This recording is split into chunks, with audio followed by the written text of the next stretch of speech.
he's excellent at just making things up as he goes, because he says, even though we can trace ownership back to Buford, even though we can trace ownership back to Buford. And then he goes on, the gun is an M1 30 caliber carbine.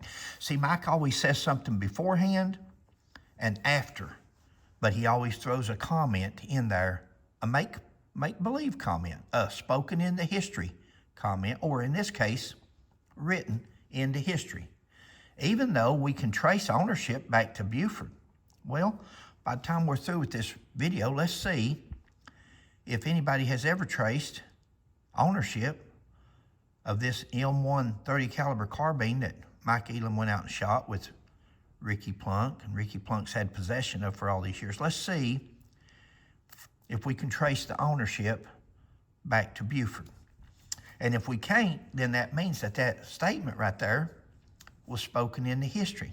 And I know there's many of Mike Elam's friends that does watch some of our videos, and that's just something for you to think about. Now, that's what he said, and we have proved many a times in our videos that many times what Mike Elam or Oakley Baldwin have said is not the truth. Just because they speak it doesn't make it true, guys. May sound good, may sound like... I'm hoping the obstacles... I'm hoping the obstacles we face in this effort can be overcome. What obstacles, guys?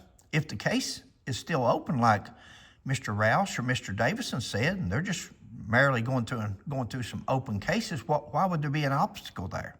Shouldn't be no obstacle. Just grab the case file and let's go start looking at witnesses. Let's see who's still alive. Let's see who's deceased. Let's look at the evidence. Let's see what we can find out. We're going to start from the beginning. Well, in the beginning, there's nothing to start with because there's no file. There's no evidence. The file's been missing since 1976. We have shown that over the last time anybody has ever seen this Buford Pusser, Pauline Pusser file was 1976. Jones says that Sloan had it. Sloan says he gave it back to Jones, and that's where it sits. There's nothing to prove where it's at. Photos. Mike Elam says photos. The gun in question with some of the projectiles and casings fired by it. Now, he doesn't say fired by who. This is some of the casings and bullets fired by this gun. That gun didn't fire itself. Somebody had to pull that trigger, Mike. Somebody had to put that gun up to their shoulder, put that finger on the trigger and squeeze. And that's how that projectile come out and that empty spent casing was ejected. The gun in question with some of the projectiles and casings fired by it. No, they were fired by Mike Elam and Ricky Plunk. There's the gun that they turned in. That is a 30 caliber M1 military rifle. There's your spent casings standing on their end.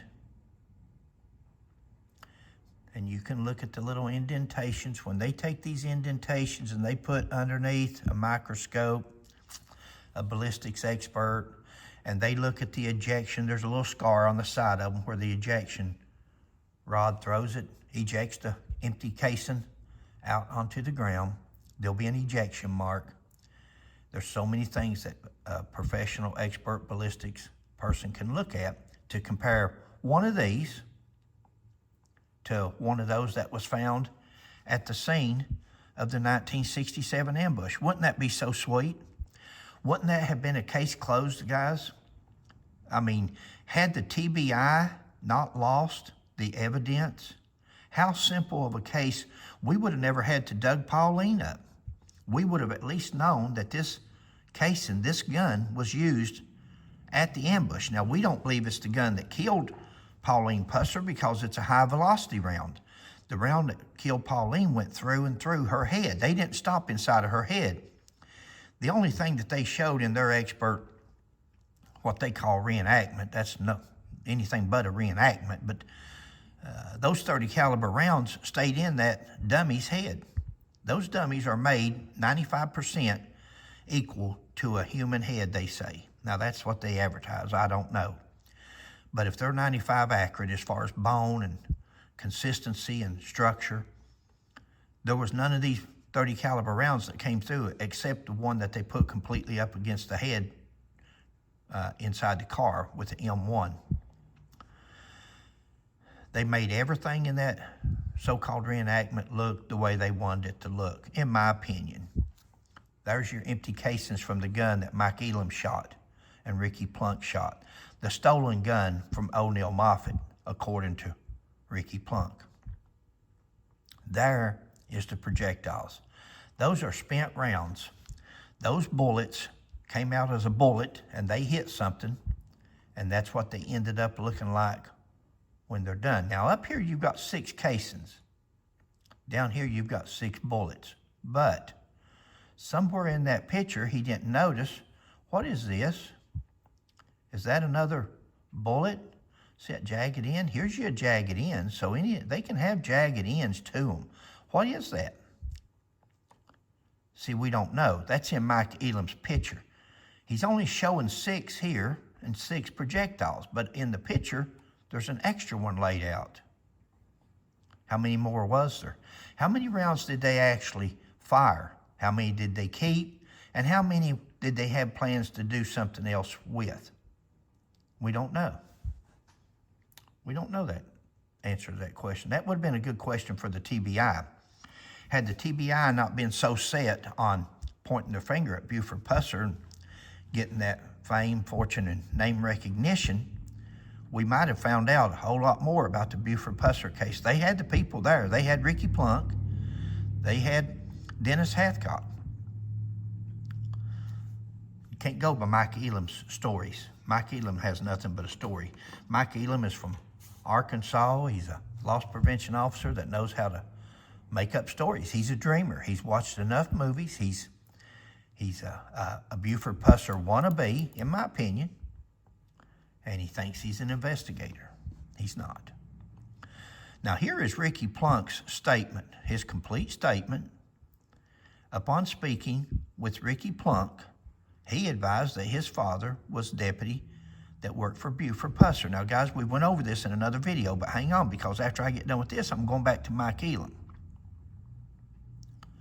Ricky Plunk stated that his father told him that the day that Pauline Pusser's murder, that Buford was transported to the emergency room, and Ricky Plunk further advised that his father told him that Buford called Peatie Plunk while in the emergency room and told him to go get the guns out of the trunk of his vehicle.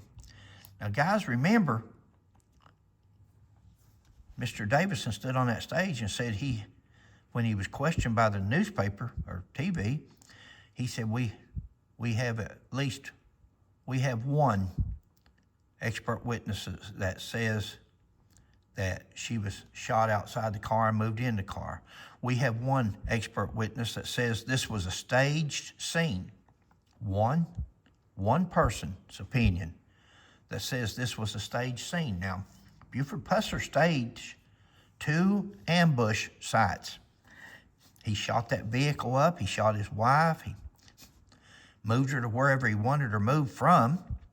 He shot himself in the jaw, but he had all this planned out, but he forgot what he was going to do with the guns. Instead of throwing the gun over in the field somewhere or running it by some kind of a pond or waterway or burying it, he just sticks the murder weapon in the trunk of his car.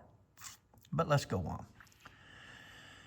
Ricky Plunk advised that he had one of the guns that was retrieved by Peatie Plunk from the trunk of Buford Pusser's car. See, guys, now what you got to do here, all you, I don't want to call you naysayers. That's what Mike Elam calls people, naysayers. But all you people that's not fully convinced or are fully convinced that Buford Pusser killed his wife and shot himself, think to yourself right here, this is not proof. Just because you're reading something that Ricky Plunk and Mike Elam are saying, don't take that for the truth. There's nothing here that makes that the truth. Peatie Plunk says, or Ricky Plunk says that his dad told him that he went and got these guns out of Buford's trunk. He stated that the gun was given to him by his father, Peatie Plunk. Peatie Plunk advised that the rifle was a .30 caliber M1 rifle. Mr. Plunk advised that the rifle had been in his father's possession for the entirety of time after Pauline Pusser's death. Mr. Plunk further advised that the rifle had never been in nobody else's custody. He stated that he had fired the rifle just to make sure it's in working condition. He fired a murder weapon.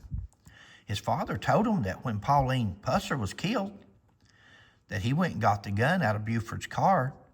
Now he says up there, guns. What other guns? Why did we put guns in there instead of just this gun? And what happened to the other guns if he retrieved other guns?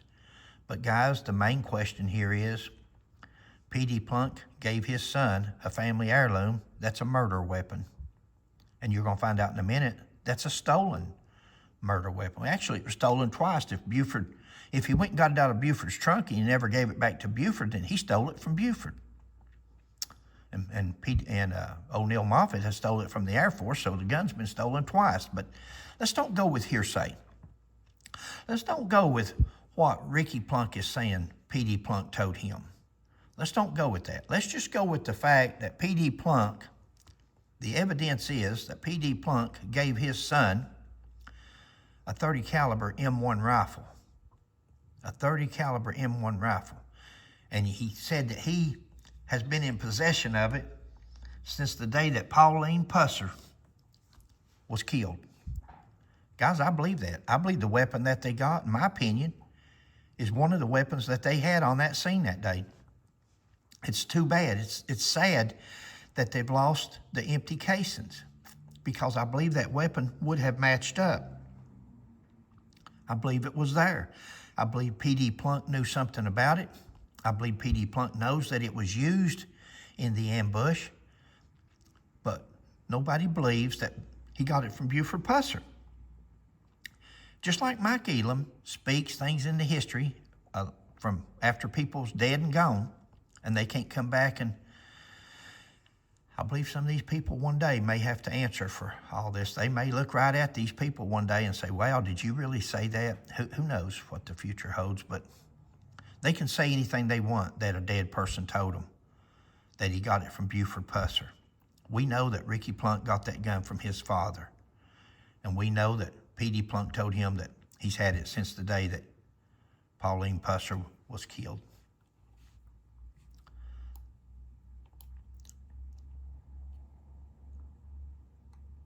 Never been in nobody else's possession, guys. Never been in nobody else's possession. Can't blame. You got a chain of custody. It's funny how the TBI, they made sure you had a chain of custody here. Now, were they making sure they had a chain of custody from Peatie Plunk to Ricky Plunk so they could charge Ricky Plunk with having a stolen gun and a homicide weapon? Because they made him clarify in his report that he's had this gun ever since his dad gave it to him, and his dad had it before him. We know that those two people have been in possession of this gun. Mr. Plunk advised that he did not know why the guns were pulled from the back of the vehicle. Now, he knows he knows that his dad had the gun since Pauline Pusser was killed, but he doesn't know why, but yet he knows that he's had it since the day that Pauline Pusser was killed. His father advised that the rifle was one of the rifles O'Neill Moffett stole from the military. There's your statement. There is your statement, guys, right there. I love my little marker here. I found out how to do this, but look at that. There it is. Ricky Plunk advised that the rifle was one of those rifles stolen from the military by O'Neill Moffett. He knew this gun. He knew that he's been in possession of a stolen rifle from the military all these years. He knew that his dad had it before him, and he knows that he's got it now. Does he call the police? Does he call TBI? No. He's had that gun for 58 years. Him or his dad, one, has had that gun. Now, here was something interesting. And again, guys, I have to give Matt Smith the recognition for most of these records and different things that he's researched. This is not something Sheila and I did. This come from, and a lot of people out there is helping us with different information. We do appreciate you. In reference, O'Neill Moffett petition